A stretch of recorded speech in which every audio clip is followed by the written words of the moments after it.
15 जून उत्तम मास की सोमती अमावस्या भी पड़ गई, वो भी पुरुषोत्तम मास की। ये शिव की बड़ी पुनीत पावन सोमती अमावस्या है। सोमती अमावस्या का मतलब क्या होता है? सोमती अमावस्या का मूल तात्विक सुख क्या है? कि सोमवार के दिन अमावस्या का पड़ जाना सोमती अमावस्या कहलाता है। पर इसकी इतनी महत्वता क्यों है? इसकी इतनी महत्वता का कारण क्या है? उसका कारण केवल इतना है, जैसे सोमवार का दिन शंकर भगवान की प्रियता का दिन होता है, स्नेह का दिन होता है।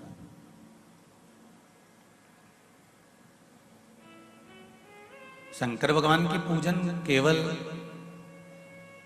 न मंगलवार को शिव जी की आराधना, न बुधवार को शिव जी की आराधना, न गुरुवार को शिव जी की आराधना। कोई अगर बताएगा तो आपको यही कहेगा कि सोमवार के दिन शंकर भगवान की आराधना करना चाहिए। क्यों? किस लिए? क्या कारण है? तो शिव महापुराण की कथा कहती है, जिस दिन भगवान शंकर ने वारों को प्रकट करा था, रविवार, सोमवार, मंगल, बुध, गुरु, शुक्र, शनि, ये शंकर भगवान के द्वारा प्रकट है, ये शिव जी के द्वारा प्रकट है।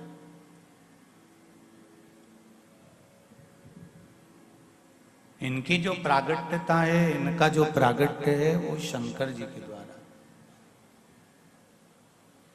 दिन, पल, घड़ी, नक्षत्र, समय, ये जितना भी बनाया है, घड़ी है, पल है, नक्षत्र है, समय है, ये सब मेरे देव अधिदेव महादेव ने बनाया है। आपको लगता हो कि श्योर वाले महाराज बोल रहे हैं, हो सकता है कि वो अपने मन से बोल रहे हों, तो गीता प्रेस गोरखपुर की शिव महापुराण की कथा, शिव महापुराण गीता प्रेस गोरखपुर की हिंदी की आप अपने घर पर ले आना और उसकी विदेश्वर संहिता को पढ़ना प्रारंभ करना, तो आपको मालूम पड़ जाएगा कि वार बनाने वाला भी शंकर भगवान है, तिथि बनाने वाले भी शंकर भगवान है, नक्षत्र बनाने वाले भी शंकर भगवान है, पल बनाने वाले भी शंकर भगवान है, घड़ी बनाने वाले भी शंकर भगवान। आपको ये ज्ञात हो जाएगा, सब कुछ उसी का बनाया हुआ है। इसलिए कहते हैं कि अगर हाथ में पहनने वाली घड़ी अगर गड़बड़ हो गई है तो इसको कपड़े की दुकान पर ले जाकर मत देना, वो ठीक नहीं करेगा। किराने की दुकान पर ले जाकर दोगे तो वो ठीक नहीं करेगा।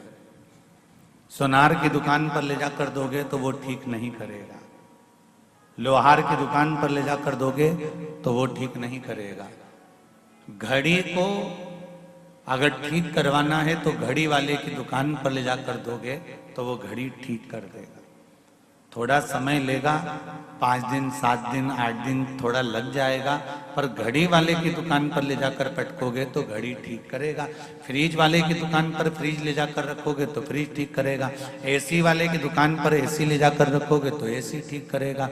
घड़ी की दुकान पर ही घड़ी ठीक हो सकती है। उसी तरह जैसे घड़ी की दुकान पर ही घड़ी ठीक होती है, तो ये समय, ये घड़ी, ये पल, ये नक्षत्र, ये समय, ये वर्ष, ये महीने, ये वार जिसने बनाए हैं वो है देवाधिदेव महादेव। अगर हमारा भी समय ठीक नहीं चल रहा हो तो शंकर जी के पास ले जाकर थोड़ी देर बैठ जाओ, ये घड़ी, ये समय, ये पल, ये नक्षत्र ठीक हो जाए। थोड़ा शिव की आराधना में, थोड़ा शंकर भगवान की आराधना में इस घड़ी और इस पल को लगाने का प्रयास करिए।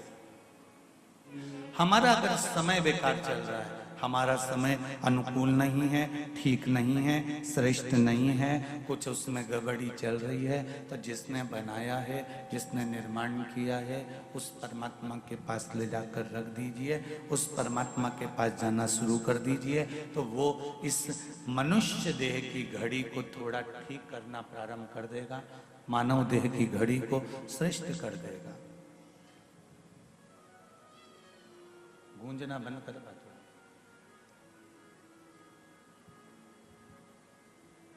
इस समय को श्रेष्ठ जगह पर लगाना चाहिए। ये सीधा हाथ है, ये उल्टा हाथ है। सब अच्छा काम कौन से हाथ से होना चाहिए?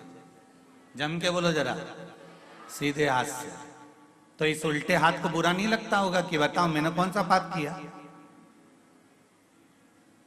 दान करो तो सीधे हाथ से, पूजन करो तो सीधे हाथ से, भोजन करो तो सीधे हाथ से, पुण्य कर्म करो तो सीधे हाथ से। तो मैंने ऐसा कौन सा बेकार काम कर दिया जो मेरा प्रयोग नहीं करते, मेरा उल्टा हाथ का प्रयोग नहीं करते? एक दिन उल्टे हाथ ने जाकर किसी सदगुरु से कहा, गुरुदेव मेरा प्रयोग क्यों नहीं होता, इस हाथ का उपयोग क्यों नहीं होता, मैं बड़ा दुखी हूं। तो इतने में गुरुजी ने कहा, तो चिंता मत कर, जब कोई सीधे हाथ से दान करे ना, तो तू उस हाथ को टच कर लेना, तो तेरा प्रयोग होना प्रारंभ हो जाएगा। बस इतना कर। जब अच्छा समय ना चले, जब श्रेष्ठ समय ना चले, जब श्रेष्ठ समय ना आए, तुम्हें ऐसा लग रहा हो कि श्रेष्ठता का समय नहीं चल रहा है, अच्छा समय नहीं चल रहा है, तो एक काम करना, जो अच्छा काम कर रहा हो, जो श्रेष्ठ काम कर रहा हो, जो भगवान की भक्ति में लगा हुआ हो, जो भगवान के स्मरण में लगा हुआ हो, बस उससे टच कर कर चलते रहना, तो हो सकता है कि हमारी जिंदगी भी अच्छी हो जाए।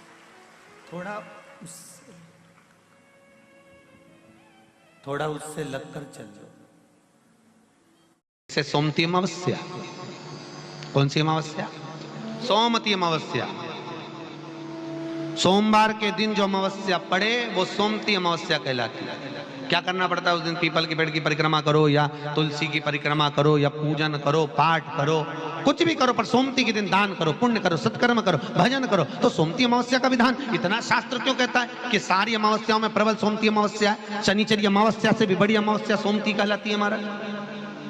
तो कहा उस दिन सारे जितने भी ग्रह हैं, जितने भी ग्रह, सारे ग्रह चंद्रदेव के साथ मिलकर भगवान शंकर की आराधना में डूबते हैं, और भगवान शंकर की आराधना में डूबते हैं तो उस दिन जो किया हुआ दान पुण्य सत्कर्म है, वो हमारे, आप लोगों को मालूम होगा, पितरों की 3 गतियां,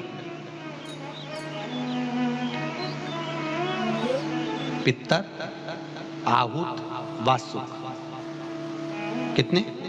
3। गर्भ में जो चले गया आहूत है, कुमारी अवस्था में गया जिसकी शादी नहीं हुई, आहूत। पितर अधोगति में अचानक, बहुत सारी तमन्ना थी, बहुत कुछ करना चाहता था और अचानक चले गया, मर गया, पितर गिनती में आ गया। वासुक जो एक्सीडेंट आदि, फांसी, सुसाइड, वासुक। 3। शास्त्र कहता है सोमती अमावस्या के दिन ये तीनों आहूत, पितर, वासुक, जहां पर घर की कुल की माता पीपल की परिक्रमा करती है, या तुलसी की परिक्रमा करती है, या पूजन करती है, या दान करती है सोमती अमावस्या के दिन, तो ये तीनों को उसका भाग प्राप्त हो जाता है और तीनों तर जाते हैं। फिर उनको पिंड की जरूरत नहीं पड़ती महाराज, उनको तर्पण की जरूरत नहीं पड़ती। इसलिए सोमती अमावस्या का क्रम हमारे हिंदू धर्म में ज्यादा वर्णित किया गया। सोमती अब आएगी क्या? हाँ, तो आने वाली। कल सोमती अमावस्या है, और सोमती अमावस्या के साथ में पुष्य नक्षत्र भी है, जिसको सोम पुष्प कहते हैं। और इस सोम पुष्प का जो आनंद है, इस सोम पुष्प का जो लाभ है, वह हमारे जीवन को सुख देने वाला है।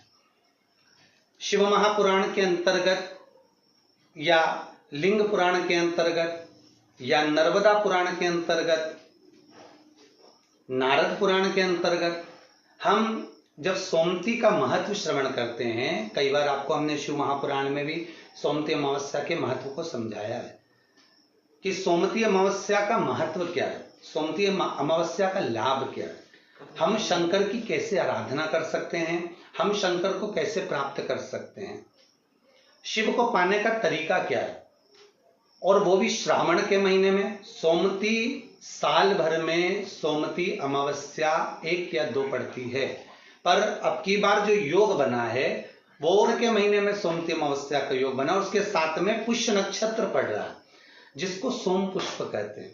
अर्थात भगवान शंकर मां पार्वती के साथ में निरंतर विहार करने के लिए श्रावण के महीने में इस सोम पुष्प के अंतर्गत काशी में, उज्जैनी में, ओमकारेश्वर में, सोमनाथ में, केदारनाथ में, वैद्यनाथ में, मल्लिकार्जुन में, नागेश्वर में, अर्थात जितने भी बाबा के 12 ज्योतिर्लिंग हैं, इन ज्योतिर्लिंग में मेरे बाबा पार्वती के साथ में विचरण करते हैं। और बाबा विचरण तो करते ही हैं, साथ में माता पार्वती के अनुसार माता पार्वती जी स्वयं शिव की आराधना करती हैं और शंकर से वर प्राप्त करती हैं। तो ये वो सोम पुष्प है, ये वो सोमती अमावस्या है जो महीने में पड़ी है, जिसका लाभ अपन सबको प्राप्त हो शिव महापुराण के अनुसार। तो मेरा निवेदन रहेगा इस सोम पुष्प के अंतर, पहले सोमती का महत्व समझ ले कि सोमती अमावस्या का महत्व क्या है, सोमती अमावस्या की कथा क्या है। महाराज अगर हम जाने तो उसके अनुसार सोमती अमावस्या के अनुसार एक ब्राह्मण परिवार था और बड़ा आनंद में रहने वाला, बड़ा सुख में रहने वाला, भगवत चर्चा करने वाला और भगवत स्मरण करने वाला और भगवत स्मरण में सदा रमने वाला, दिन प्रति भगवान शिव की आराधना करना, दिन प्रति भगवान शंकर का स्मरण करना, दिन प्रति भगवान शंकर की चर्चा करना, भगवत स्मरण करते रहना। इनकी एक पुत्री थी, ब्राह्मणों की कन्या थी। उस कन्या का शिव महापुराण में सुंदर भाव वर्णन किया गया है उमाखंड के अंदर कि इस कन्या का विवाह योग नहीं था। इस कन्या के भाग्य में, रेखा में, हस्त रेखा में, मस्तिष्क रेखा में, चरण रेखा में कहीं भी इस कन्या का विवाह योग नहीं था। ब्राह्मण सेवा में लीन रहते, भगवान शंकर के मंदिर जाते, आराधना करते, देवी की अर्चना करते, भगवत भजन करते, कीर्तन करते, शिव अर्चना करते। एक बार श्रावण के महीने में ही क्या हम कहें कि विचरण करते करते श्रावण का महीना लग गया था और ये शिव के मंदिर से आए और अपने घर में विराजमान थे। ब्राह्मण परिवार अपनी बेटी को लेकर आए, शिव मंदिर से आराधना कर कर, पूजन कर कर, जल चढ़ाकर, अभिषेक कर कर जब घर पर आए हैं, बैठे, कुछ ब्राह्मणों ने आवाज लगाई, कुछ संतों ने आवाज लगाई, भिक्षाम दे, हमको भूख लग रही है।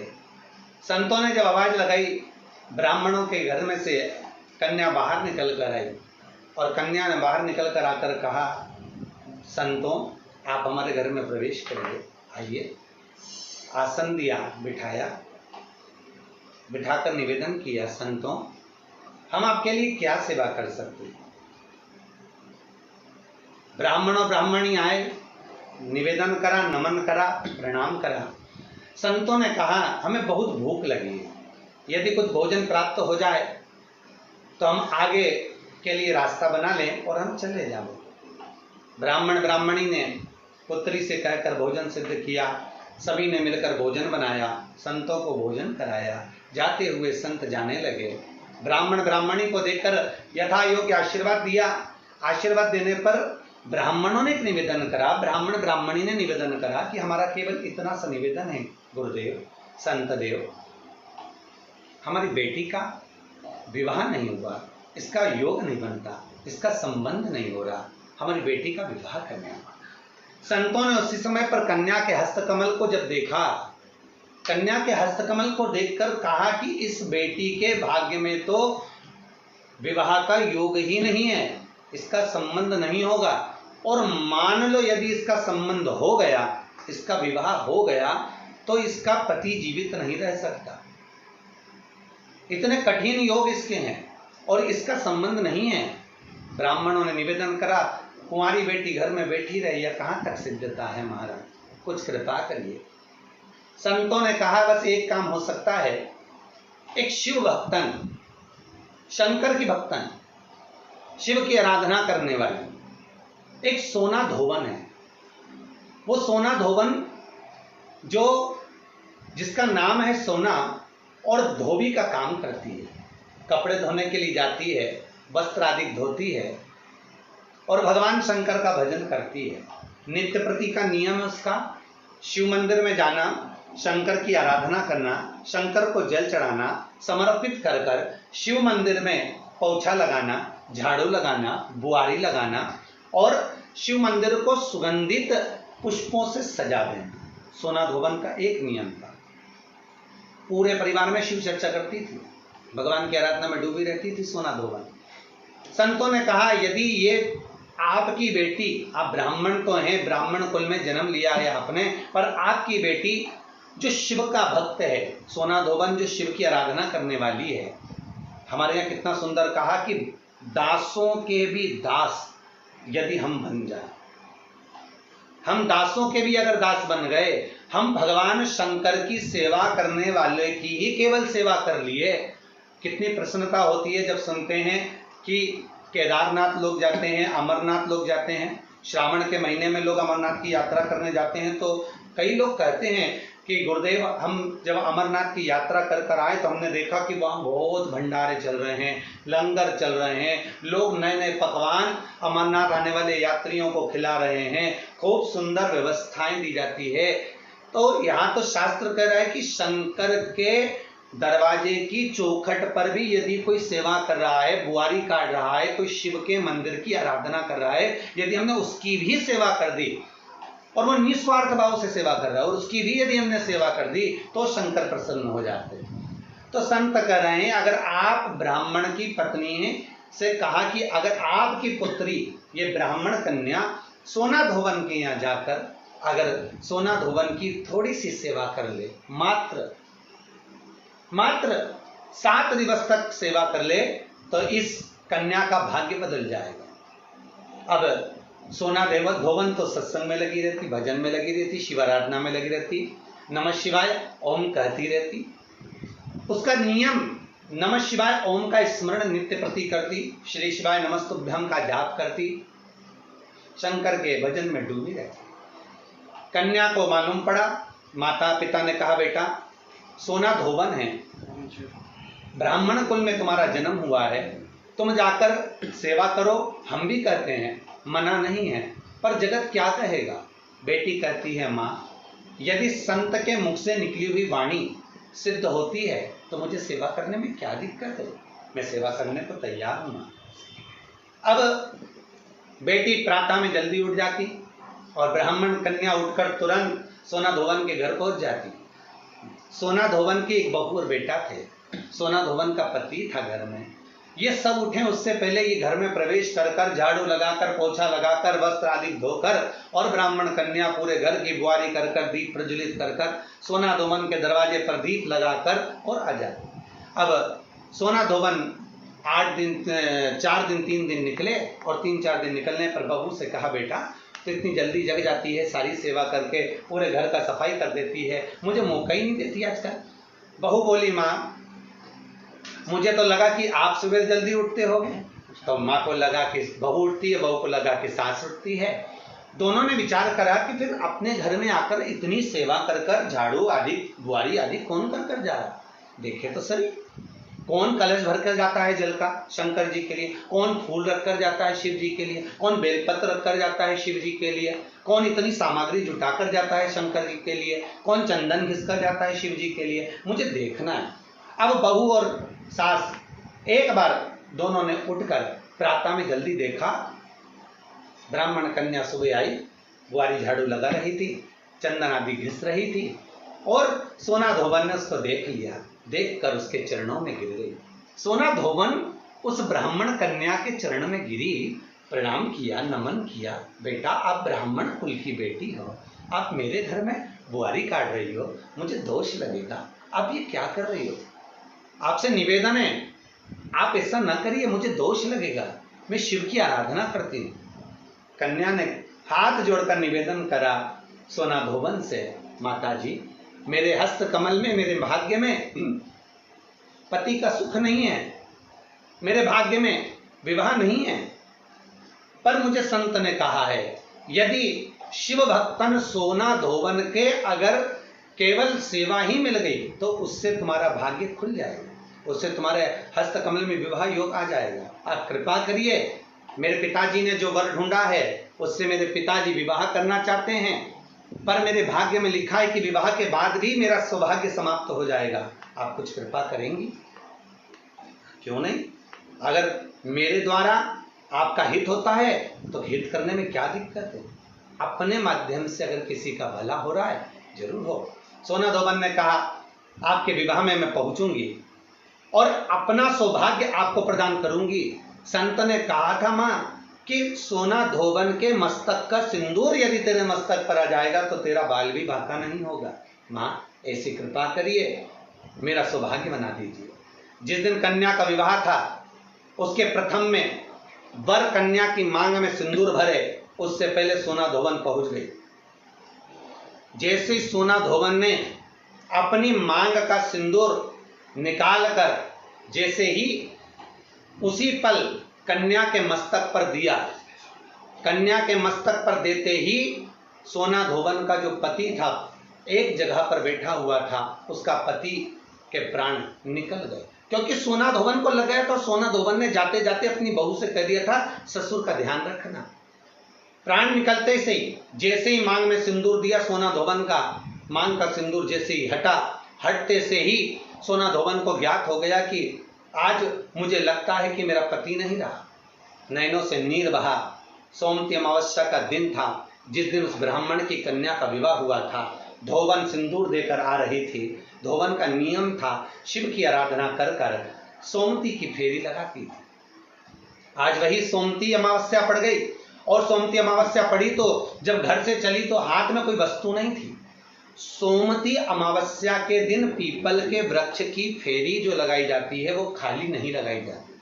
चाहे कच्चे सूत से लगाओ, चाहे 108 आप हल्दी की गठान रख लो, चाहे आप कमलगट्टा रख लो, चाहे आप सिंदूर की डब्बी रख लो, चाहे आप दाग चिरौंजी रख लो, पर 108 वस्तु होना जरूरी है। सोना धोबन के हाथ में कुछ भी नहीं था।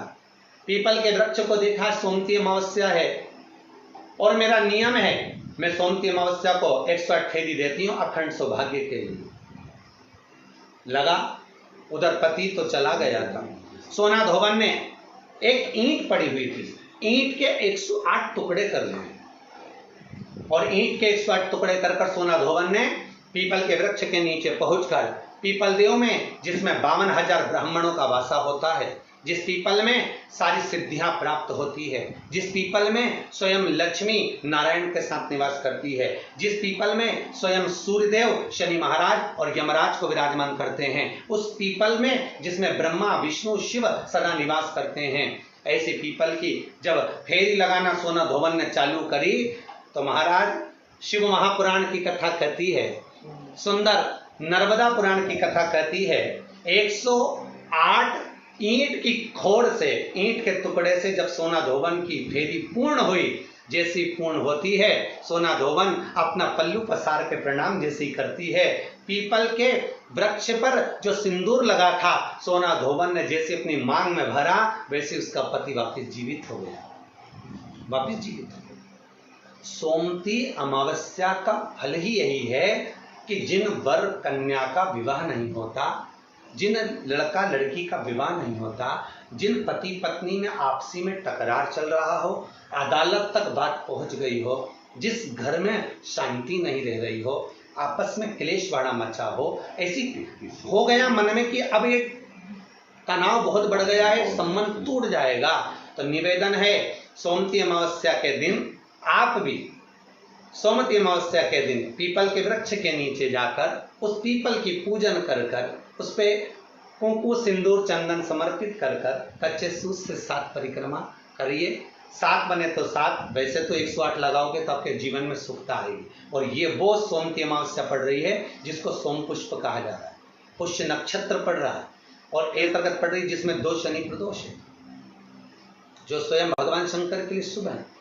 आप 108 फेरी लगाएं, चाहे दाने से लगाएं, चिरंजी से लगाएं, जिससे भी लगाएं, पीपल की पूजन करें, जल अर्चना करें। इतना निवेदन करता हूं कि आपके घर में अशांति नहीं हो सकती, परिवार में प्रेम जरूर बढ़ेगा। निवेदन है, जिसके घर में क्लेश बहुत मचा हुआ है, या कोई पैसा खाकर चले गया, धन नहीं दे रहा, रुपया नहीं दे रहा, और बहुत मशक्कत कर लिए, हाथ जोड़ लिया, पांव पड़ लिया, रुपया नहीं दे रहा, तो काली तिल्ली को पानी में गला दीजिए और पानी में गलाकर उसको सुबह पीस लीजिए। सोमती अमावस्या के दिन सुबह पीस लो, पीस कर एक कटोरी में उसमें पीला चंदन मिला लीजिए, उसको लेकर जाइए, 1 लोटे में दूध और जल लेकर जाइए, 5 बेलपत्र लेकर जाइए, शंकर के मंदिर में पहुंचिए, शंकर जी के शिवलिंग को, वो जो तिल आपने पीसी है उस तिल को आप मिक्सर में मत पीसना, हाथ से कूटिए, या कोई बैलन से या कोई वस्तु से उसको पीसिए, और पीस कर उसका उपटन तैयार करिए, उसमें चंदन मिलाकर शंकर के शिवलिंग को समर्पित करिए, शंकर के शिवलिंग को लगाइए। केवल शिवलिंग को ही नहीं, भगवान शंकर की संपूर्ण जलाधारी पर, जहां शंकर भगवान की बेटी अशोक सुंदरी है, कार्तिकेय जी हैं, गणेश जी हैं, उस पूरे जलाधारी में जहां पार्वती मैया भी विराजमान है, पूरी जलाधारी को समर्पित करिए। समर्पित कर कर त्रिपुंड लगाइए, अपनी 3 उंगलियां उसी चंदन पर फेर दीजिए, फेर कर अपनी कामना कर कर बेलपत्र चढ़ा दीजिए, 5 या 7 बेलपत्र आपके भाव से आप शिव को समर्पित कर दीजिए। समर्पित कर कर हाथ में कलश लेकर, दूध और जल मिला हुआ पात्र लेकर शंकर को समर्पित करिए, और बाबा भोलेनाथ से विनती करिए कि जिस व्यक्ति ने हमारा धन खाया है, जिस व्यक्ति ने पैसा रख लिया, या कोई लेकर चले गया, या कोई ऐसा काम हो गया कि वो धन आ ही नहीं रहा है, बहुत तकलीफ में है, तो बाबा से विनती करो। मुझे पूरी उम्मीद है कि सोमती अमावस्या इस बार आप जो कर रहे हैं, अगली सोमती अमावस्या जब आएगी, इतनी प्रसन्न चित्त में आप ये पूजन करेंगे, वापिस करेंगे, और पूरे परिवार समेत करेंगे। जब आपका धन आ जाएगा, वैभव हो जाएगा, तो आप वापिस उसको धारण करेंगे। फिर नहीं, और लिख के रखना, अगली सोमती को फिर करना, जब सोमती अमावस्या पड़े फिर उसको करिएगा, आपको फल अधिक मिलेगा। मेरा निवेदन, जिन कन्या और वर के विवाह नहीं हो रहे, वो सोमती अमावस्या के दिन जाकर बाबा पीपल के पेड़ की फेरी अवश्य दें। 108 नहीं बने, 7 अवश्य दें। पूजन कर कर, दिया लगाकर, घी का दीप प्रज्वलित कर कर बड़े आनंद में पीपल देव का पूजन करें। और निवेदन, जिस व्यक्ति को रोग बहुत हो, चाहे शुगर हो, बीपी हो, या घुटने में दर्द हो, कमर में दर्द हो, या बहुत कष्ट का जीवन निकल रहा हो, यहाँ तक कैंसर जैसी भी बीमारी यदि आपको है, तो ये सोम पुष्प को छोड़ना मत ही, सोमती अमावस्या को मत छोड़ना। निवेदन है, आप एक पात्र जल जिसमें पीला चंदन, पात्र के जल में, एक कलश में जल लीजिएगा, उसमें पीला चंदन घोल लीजिए। पीला चंदन घोलकर उसमें थोड़ी सी काली मिर्ची पीस कर मिला लीजिए, काली मिर्ची को पीस कर डाल दीजिए, और उसमें 7 बेलपत्र उसके अंदर डाल दीजिए। 7 बेलपत्र के साथ में 7 वृक्ष के पत्ते, कोई भी वृक्ष जो आपके पास में हो, 7 वृक्ष के पत्ते उस कलश में डाल दीजिए। घर से निकलते समय पूरे घर का भ्रमण करते हुए, जिस व्यक्ति को रोग बहुत है उस व्यक्ति का स्पर्श कराते हुए, वो जल शंकर भगवान के ऊपर समर्पित कर कर, थोड़ा सा जल बचाकर, पत्तियां सब शिव जी को चढ़ाकर, थोड़ा सा जल बचाकर शंकर की देहली पर चढ़ा दीजिए, शंकर की चौखट पर, भगवान शंकर के शिवलिंग की चौखट पर समर्पित करें। शिवलिंग की चौखट पर समर्पित कर कर उसी जल जो आपने देहली पर चढ़ाया है, उसी जल का भाग थोड़ा सा कटोरी में 1 चम्मच के बराबर लेकर आइए। जो व्यक्ति बीमार है उसके शरीर पर उसको छींटा दीजिए, 3 बार छींटा देना है, सुबह, दोपहर और शाम। उसके बाद में बाबा विश्वनाथ से प्रार्थना करिए, शाम के समय घर के बाहर एक घी का दिया अवश्य लगाइए। मुझे पूर्ण उम्मीद है सोमती अमावस्या रोग मुक्त करेगी, अधिक फल आपको प्रदान करेगी, सुख का अनुभव कराएगी, आपके जीवन का कल्याण करेगी। और निवेदन, सोमती अमावस्या हमारे जीवन को फलित करने वाली, सुख देने वाली, आनंद देने वाली, हम उसका लाभ अवश्य लें। जो बच्चे पढ़ने में कमजोर है, या कोई विद्या के लिए किसी एग्जाम में बैठ रहे हैं, गवर्नमेंट के एग्जाम में बैठ रहे हैं, और बच्चे उस एग्जाम में पास नहीं हो पा रहे हैं या निकल नहीं पा रहे हैं, या कोई टीचिंग के लिए, बैंकिंग के लिए आप अप्लाई कर रहे हो, नहीं हो रहा है, निवेदन है सोमवती अमावस्या कल पड़ रही है, 2 स्वस्तिक आपको बनाना है। कितने स्वस्तिक बनाना है? 2 स्वस्तिक। एक स्वस्तिक कुंकू का पीपल के पेड़ पर बनाना है आपको। पीपल के पेड़ पर बनाने के बाद में जमीन पर, भूमि पर एक घी का दिया लगाना है। दूसरा स्वस्तिक शंकर के मंदिर की चौखट पर आपको बनाना है, किसी भी एक साइड में, चाहे राइट में बना लें चाहे लेफ्ट में बना लें। शंकर के मंदिर पर जो स्वस्तिक बनाओगे वो पहले पीपल के वृक्ष के बनाना है। पीपल के वृक्ष के बनाने के बाद में शंकर के मंदिर में शाम के समय आप जाकर स्वस्तिक बना सकते हैं। दोपहर से लेकर शाम तक कभी भी स्वस्तिक बनाएं और एक घी का दिया वहां रखा है। बस इतना याद रखना, पीपल के पेड़ के नीचे जो स्वस्तिक बनाओगे वहां जो घी का दिया लगेगा उसमें गोल बत्ती लगेगी, फूल बत्ती लगेगी। शिव मंदिर की चौखट पर जो दिया लगाओगे उसमें 2 बत्ती लगेगी, लंबी वाली, लंबी बत्ती 2 लगेगी घी की। वो बत्ती आपको शंकर के मंदिर पे दिया कहाँ रखना है? जहां स्वस्तिक बनाओगे उसी के ऊपर 2 बत्ती का दिया लगाओगे। उस समय पर दिए का जो बत्ती है उसका मुख अपनी ओर होना चाहिए और भगवान शंकर की चौखट पर प्रणाम कर कर, निवेदन कर कर, नमन कर कर आप आइए। आपके जीवन में सफलता प्राप्त होगी। आप जिस चीज की कोचिंग कर रहे हो, जिस चीज में उतरना चाहते हो, आपको वह फल प्राप्त होगा। के दिन अगर आप शिव जी को एक कटोरी में पंचामृत बनाकर ले जाते हैं, दूध, दही, शहद, घी, शक्कर, ये सब मिलाकर यदि आप लेकर जाते हैं और ले जाकर भगवान शंकर के सामने समर्पित करते हैं, एक बेलपत्री अशोक सुंदरी, अभी तक आपने जो बेलपत्री चढ़ाई है अशोक सुंदरी के ऊपर, डंडी का मुख जहां से पानी बहता है उस ओर रखा जाता है। पर जब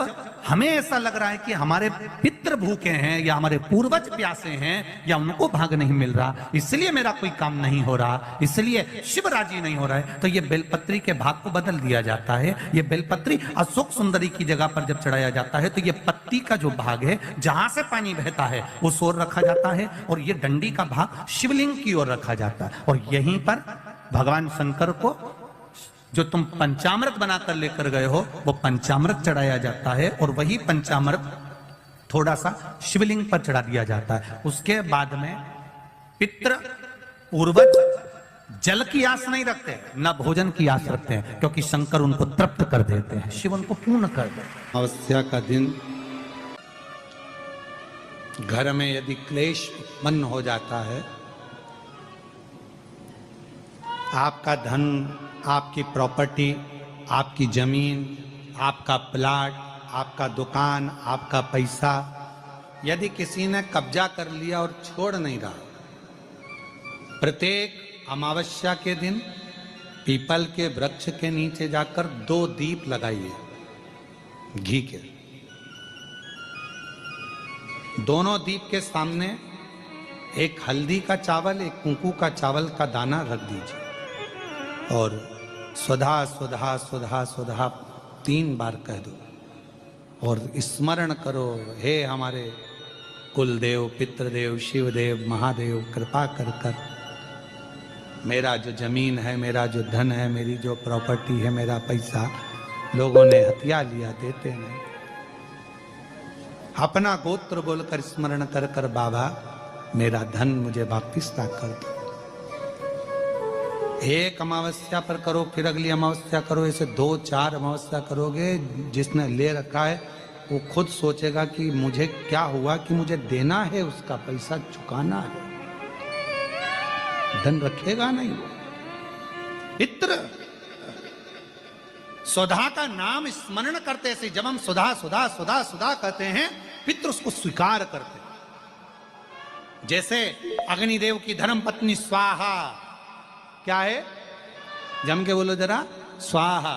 जब हम यज्ञ करते हैं सांकल ले देते हैं, ओम वैष्णवे स्वाहा। स्वाहा बोलते से ही अग्नि देवता की धर्म पत्नी उस भाग को देवताओं को देती है।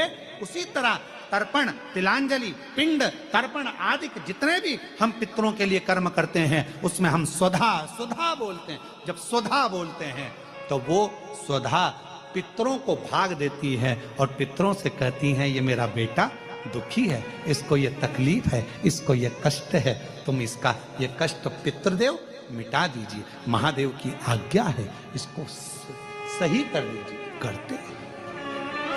पार्वती जी की नानी जी का नाम क्या था? सुधा। क्या नाम था? जम के बोलो जरा। सुधा। और ये कोई साधारण सी नानी नहीं है पार्वती जी की, और ना ये नाम कोई साधारण सा।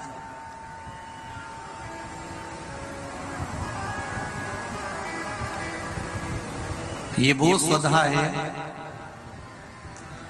जो पितरों की धर्म पत्नी है, और पितरों की धर्म पत्नी है। यदि किसी के घर में पितृदोष होता है और ब्राह्मण ने कहा कि इनके यहाँ पितृदोष है, 1 रुपए कमाओ 1.25 रुपए खर्च वाला काम चलता है, जरा सा बर्तन गिरा उसके पीछे विवाद हो जाता है, पानी गिर गया उसके पीछे विवाद हो जाता है, छोटी छोटी बात में जिसके घर में जरा जरा सी बात में विवाद हो जाता हो, या 1 रुपए कमाओ 1.25 रुपए खर्च होता हो, या घर का एक व्यक्ति बीमार होता है, दूसरा ठीक होता है, तीसरा बीमार पड़ता है, चौथा ठीक होता है, 5वां बीमार पड़ता है, एक ना एक घर में बीमार चलते रहते हैं, या 1 रुपए कमाने पर सवाया खर्चा हो रहा हो, घर में 1 रुपया भी जुड़ नहीं रहा हो, आया और गया, आया और गया, या किसी न किसी बात में घर में क्लेश हो रहा हो, तो समझ लो कि ये 4 लक्षण पितृदोष के हैं। ये 4 लक्षण पितृदोष के बताए। अब इतना क्लेश होने पर, घर में धन नहीं आने पर, घर में रोग बढ़ने पर करना क्या चाहिए? तो शिव महापुराण की कथा कहती है, पार्वती जी की जो नानी जी, क्या नाम है जरा जन के बोले? सुधा।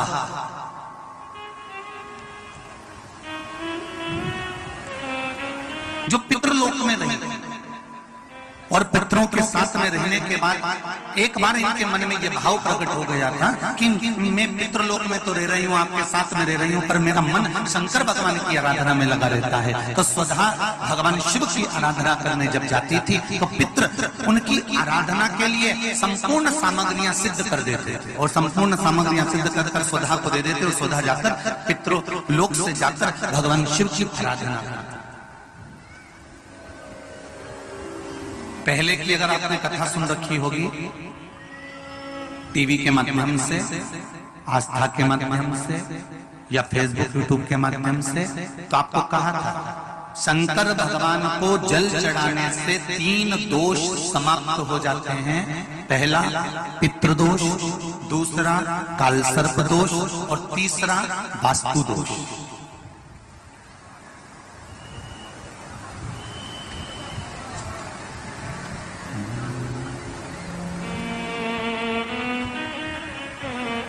भगवान शंकर को जल चढ़ाने से 3 दोष मिट। पहला है पितृदोष। जब हमारे घर के मटके में से, हंडे में से, घर में जो पानी का स्थान होता है वहां से लोटा भरकर पानी भरते हैं, लेकर जाते हैं, तो परिंदा, मटका, हंडा, बाल्टी जिसमें पानी भरा हुआ है रसोई घर में, वो स्थान पितरों का स्थान कहलाता है। उस पितरों के स्थान में से जब पानी भरकर लेकर जाते हैं, तो रसोई घर में से लेकर जब घर में से निकल कर जाते हैं, तो पूरे घर का वास्तु दोष, और उस परिंदे में से, मटके में से पानी भरा तो पितृदोष। और ध्यान देना, इसको ले जाकर जब शंकर भगवान को समर्पित करते हैं, तो पितरों का दोष, वास्तु दोष और काल सर्प दोष, ये तीनों अपने आप समाप्त हो जाते हैं मात्र शंकर पर 1 लोटा जल समर्पित कर देने पर।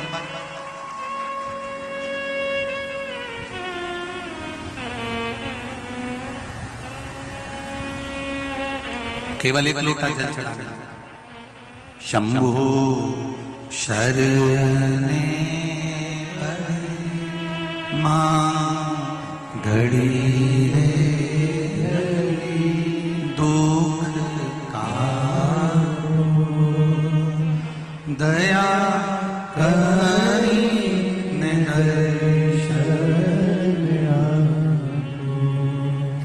दया करी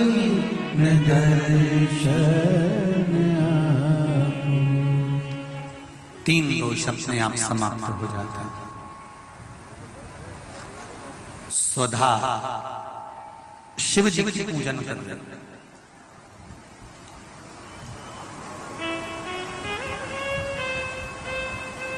इतने में किसी ने आकर कह दिया, सुधा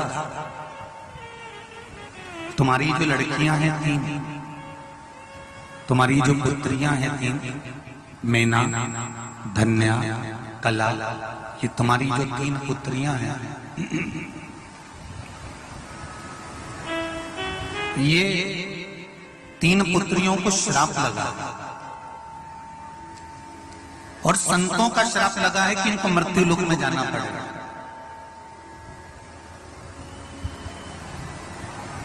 सुधा ने कहा, यदि मैंने शिव की आराधना करी है, यदि मैंने शंकर भगवान की आराधना करी है, शिव की अर्चना करी है, शिव की पूजन करी है, शिव की आराधना करी है, तो मैं ये विश्वास रखकर कह देता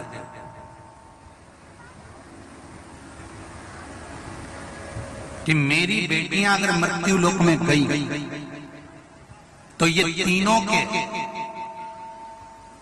गोद में स्वयं 3 देवियां ही आकर विराजमान होंगी। ये मेरा विश्वास करता हूं। आस और विश्वास ये 2 हर किसी पर नहीं किया जाता। बोलो सही है कि गलत है? आस भी हर किसी से नहीं लगाई जाती। आस उसी से लगाई जाती है जो पूरा कर सकता है, और विश्वास भी उसी पर किया जाता है जो पूर्ण कर सकता है। इसीलिए आप लोगों से करबद्ध निवेदन है, दुनिया के लोगों से आस मत लगाकर बैठना कि हमारा लड़का बड़ा होगा, उसकी जब शादी करेंगे तो वहां से कन्यादान में 1 लाख रुपए मिल जाएगा, वहां से 2 लाख रुपए मिल जाएगा, वहां से टीवी मिल जाएगी, वहां से फ्रिज मिल जाएगा, वहां से ये सामान मिल जाएगा। बेटे की शादी करने पर बेटे के लिए ये विचार कर मत बैठना कि वहां से कुछ मिलेगा, बल्कि ये विचार कर रखना कि हे भोलेनाथ, मेरे लड़के की जब मैं शादी करूं तो मुझे इतना देना कि लड़की वालों का ठन्नी खर्च नहीं होने को पूरा मैं खर्च कर, इतना मुझे देना।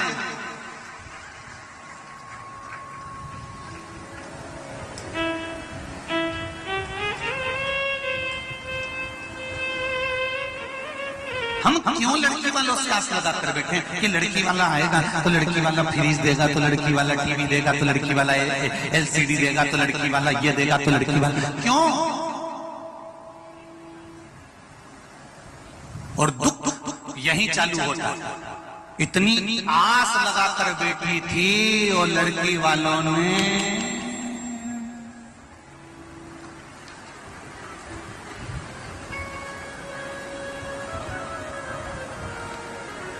मंदिर में घंटी है, अरे बोलो तो जम क्या, सबके मंदिर में है छोटी सी, और लड़की वालों ने वही गरुड़ घंटी पकड़ा दी। तो विचार करिए, फिर जब आस टूटती है ना तो घर में क्लेश होता है। आज जब टूटी ना, हम तुम गए थे, बताओ, हम इतनी सास पिटारी आई, सास की अटैची आई, उसमें 2 साड़ी अच्छी रख देना थी, ऐसी बेकार साड़ी आस लगा के बैठी थी ना, टूट गई। पर हर पल, हर घड़ी, हर क्षण उसको 1 लोटा जल समर्पित करना मत भूलना। 1 लोटे जल की परिभाषा को जानना, और वो जाना सुधा ने तुरंत कह दिया, मेरी बेटियां अगर कुछ प्राप्त करेंगी तो शिव तत्व से प्राप्त करेंगी। मैंने अगर शंकर भगवान को 1 लोटा जल चढ़ाया है तो मेरी बेटियों को दुख नहीं झेलना पड़ेगा, ये मेरा विश्वास करता है। और वही हुआ। सुधा की 3 बेटियां थी, मेना, धन्या और कला। मेना की गोद में पार्वती, धन्या की गोद में माता जानकी, और कला बनी कीर्ति, जिसकी गोद में राधा जी खेली हैं। ये कोई साधारण सी स्त्री?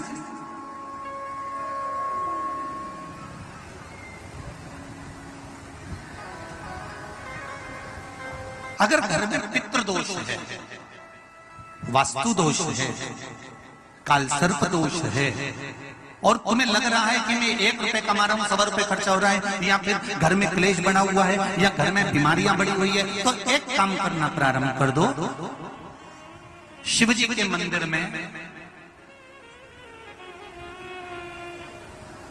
एकादशी के दिन जब आप जल शंकर को चढ़ाने तो रोज ही जाते, जब एकादशी का दिन रहे और शंकर जी के मंदिर में आप जल समर्पित करें तो 3 बार मुख से स्वधा स्वधा स्वधा या स्वधा स्तोत्र का पाठ, जिसमें 12 श्लोक ब्रह्मवैवर्त पुराण के अंतर्गत प्रकृति खंड में ब्रह्मा जी द्वारा स्वधा स्तोत्र के पाठ का महत्व बताया।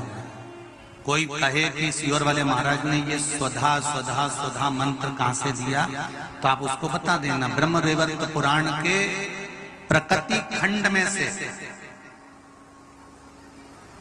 ब्रह्मा जी ने इस स्वधा स्तोत्र पाठ को प्रकट करा था और स्वधा के मूल मंत्र का स्मरण कराया।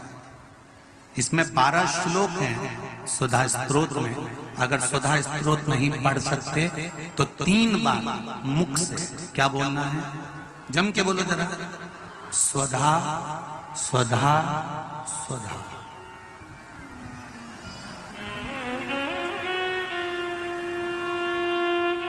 पीछे धा है, हा नहीं तो तुम स्वाहा स्वाहा स्वाहा कर। पीछे क्या है, धा, धनुष वाला। फिर से एक बार बोलिए 3 बार, स्वधा स्वधा स्वधा। और एक बात और ध्यान दीजिएगा,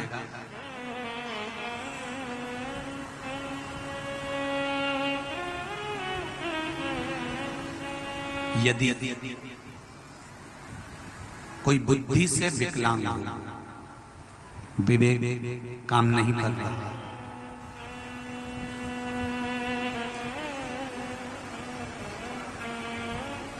अगर विवेक काम ना कर रहा हो, माइंड से कोई कमजोर हो, तो जब स्वधा के नाम से आप शंकर भगवान को जल समर्पित करें,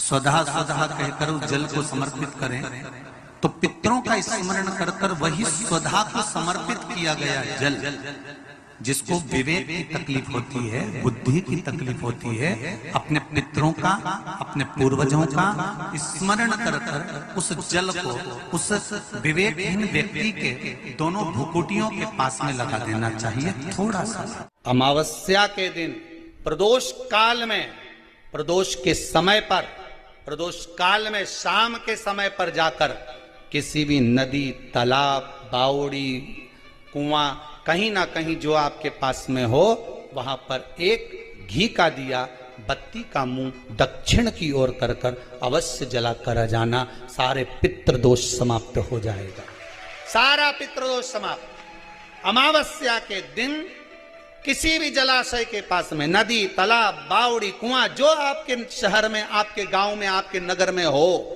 वहां जाकर लगा दे। अगर नदी, तालाब, बावड़ी, कुआं नहीं है तो पीपल का वृक्ष हो या बेलपत्री का वृक्ष हो या बट का वृक्ष हो, उसके नीचे लगा दो प्रदोष काल में। पर अमावस्या के दिन लगाएं जरूर। क्यों? क्योंकि अमावस्या के दिन पितृ शाम के समय प्रदोष काल में शंकर भगवान का नाम जाप कर कर नदी, तालाब, बावड़ी पर पानी पीने जाते हैं। वहां से जल का आचमन कर कर पितृ अपने लोक को चले जाते हैं प्रदोष काल के समय पर। इसलिए प्रदोष काल में जलाशय के पास में, बावड़ी, कुआं, नदी, तालाब के किनारे पर दिया लगाया जाता है दक्षिण की ओर मुख कर कर बत्ती का, तो पितृ आशीर्वाद देते हुए जाते हैं कि फलो फूलो, आगे बढ़ो, उन्नति करो, तरक्की करो। ये पितरों का आशीर्वाद रहता है, पितरों का वर रहता है। आप देंगे उसको मिलेगा। पितृदोष है, ये आपको कैसे मालूम पड़ेगा?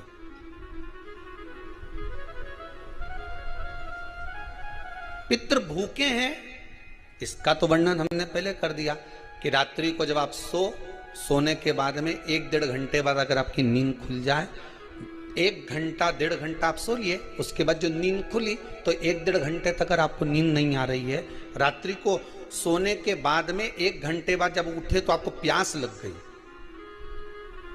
भूख लगने लगी, प्यास लगने लगी कि मेरे को पानी पीना पड़ेगा, घबराहट हो रही, पानी पीना पड़ेगा। 1-1.5 घंटे सोने के बाद अचानक नींद खुले और आपको प्यास लगे, समझ लेना आपके पितृ भूखे हैं और प्यास है।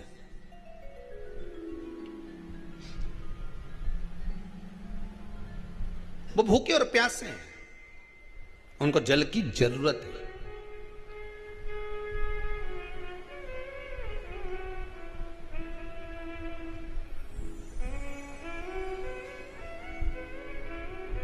किसी भी नदी में, सरोवर में, कुंड में, बावड़ी में, तालाब में, आप तीर्थ में जाकर जब स्नान करते हैं तो स्नान करने के बाद एक काम का नियम बना लो कि अपने हाथ की अंजलि में जल लेकर अपने पूर्वजों को देना है। प्यासे रहते हैं, भाग मांगते हैं।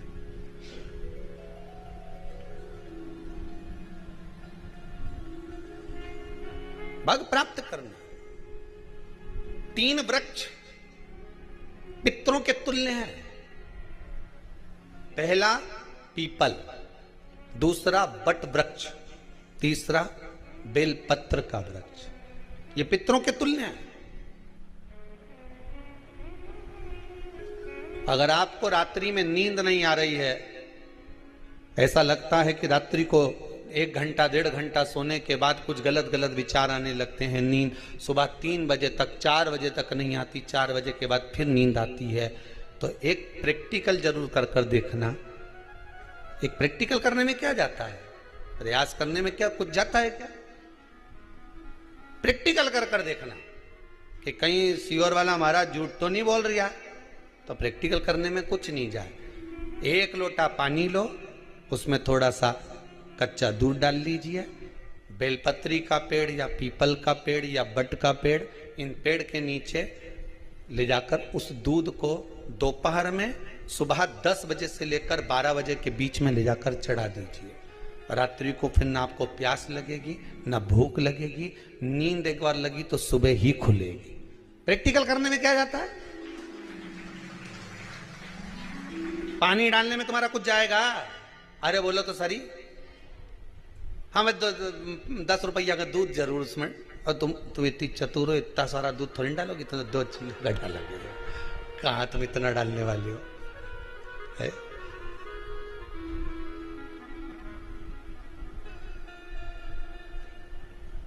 प्रैक्टिकल करने में क्या जाता है? कुछ भी नहीं बिगड़ेगा। ये तो बस जल डालोगे तुम्हारा ही कुछ अच्छा हो सकता है, बाबा की कृपा है।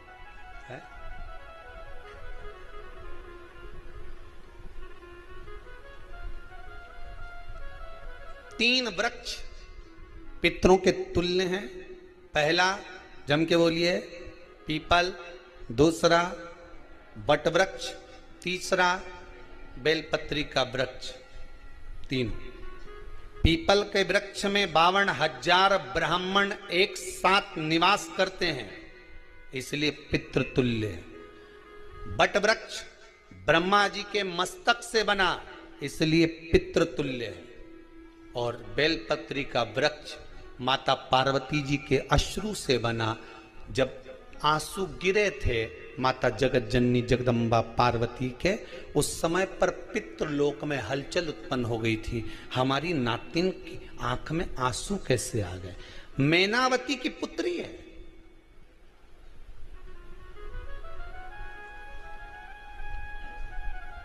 पितरों की नातिन, इसकी अश्रु कैसे गिर गए? पार्वती जी ने कहा ये आंसू नहीं, मेरा पुण्य भाग प्रकट करती हूं बेलपत्री के रूप में। तो पितरों ने वर दिया था कि ये बेलपत्री का वृक्ष हमारा आशीर्वाद है, इसके नीचे अगर कोई दीप लगाता है, शिव को स्पर्श कर चढ़ाता है, उसके पितरों की शांति होगी। हम स्वयं उसको आशीर्वाद देने के लिए पधारेंगे। बेलपत्र का वृक्ष पितृतुल्य।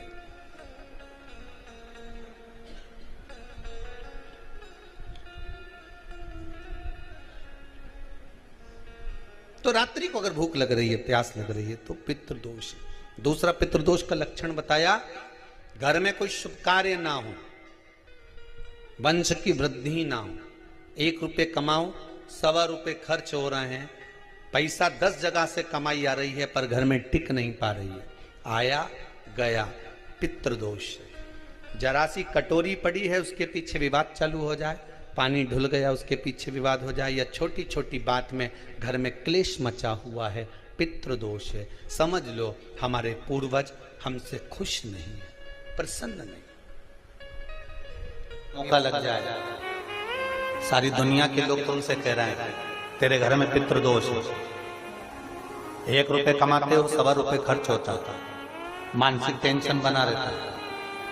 घर में एक व्यक्ति बीमार है, ठीक हुआ, दूसरा बीमार पड़ गया, दूसरा ठीक हुआ, तीसरा बीमार पड़ गया, तीसरा ठीक हुआ, चौथा बीमार पड़ गया, मतलब कहीं ना कहीं पितृ का भाव, पितृदोष का वर्णन। किसी ने कहा तुमसे कि तेरे यहाँ पितृदोष है, तूने ब्राह्मण को भोजन करा दिया, पिंडदान करा दिया, तर्पण करा दिया, तिलांजलि करा दी, गया जी का श्राद्ध कर दिया, हरिद्वार चली गई, वहां पिंडदान करवा दिया, ब्राह्मण भोज करवा दिया, तिथि पर भोजन करवा दिया, सब कुछ करवा के देते। अब एक काम और करके देख, एक काम और करके देख लो। जब तुम घर में भगवान शंकर की आरती, तुम्हारे घर में शंकर जी का शिवलिंग है, भले काय का भी हो, छोटा सा, भले सियोर का कंकर शंकर हो, नर्मदा का कंकर हो, चाहे शंकर पारद के हो, पीतल के हो, स्टील के हो, लकड़ी के हो, जिसके भी हो, लोहे के हो, पाषाण के हो, जिसके भी हो, शंकर का शिवलिंग अगर हमारे घर में है और आप रोज प्रतिदिन भगवान की आरती करते हो, प्रतिदिन, और आपको लग रहा है कि मेरे यहाँ तकलीफ चल रही है, ये ठीक ही नहीं हो रही, लगभग 1.5 महीना आप कम से कम 45 दिन, 1.5 महीने के करीब में ऐसा प्रयास करना कि भगवान की आरती, शंकर भगवान के शिवलिंग की आरती करने के बाद उस दिए को भगवान के सामने मत रखो, उस दिए को उठाकर जहां तुम पानी का मटका रखते हो, हंडा रखते हो, जिससे तुम पानी पीते हो, तुम्हारे रसोई घर में जो पानी का मटका, हंडा, बाल्टी, आरओ का पानी जिस मटके में गिरता है, हंडे में गिरता है, जिसको हमारे यहाँ पितरों का स्थान कहते हैं, उस स्थान पर, उस मटके के पास में, उस हंडे के पास में, उस बाल्टी के पास में, जहां रसोई घर में पानी रखते हो, उस रसोई घर में पानी जहां रखते हो, उसके पास में उस दिए को भगवान के सामने नहीं रखना। आरती उतारने के बाद उस दिए को ले जाके सीधे परिंडे के पास में, उस हंडे के पास में, मटके के पास में उसको रखो। केवल 1.5 महीना कर कर देखना। 1.5 महीने के बाद तुम्हें मालूम पड़ेगा कि हम वापिस उन्नति की सीढ़ी पर चढ़ना प्रारंभ करती है, हमें फल मिलना चाहिए। अब तुम्हें ना कहीं जाना है, ना कहीं आना है, ना कोई खर्चा है। खर्चा है क्या? ईमानदारी से बोलो, कोई तुम्हारा लाखों का रुपया लग गया क्या? रोज आरती करते हो रोज आरती। बस आरती का नियम बना लो कि हमको पितृदोष किसी ने बोला है, हमारे घर में अशांति है, पितृदोष है, कोई कह रहा है कि तुम्हारे घर में पितृदोष है, हमने सब कुछ करके देख लिया। अब हमें यह करना है कि महादेव की आरती जब होती है तो उसकी ज्योत का दर्शन करने पर 1000 कपिला गाय के दान का पुण्य मिलता है। तो ये पुण्य हम हमारे पितरों को देते हैं, जिससे उनकी मुक्ति हो जाए और हमें आशीर्वाद प्राप्त। उस दिए को नीचे नहीं रखना, आरती उतारने के बाद आरती पूरी हो जाए तब उस दिए को ले जाकर, जब आप ले जाकर उसको रखें तब उस स्थान पर रखें जहां पितरों का स्थान, जहां पितरों का स्थान।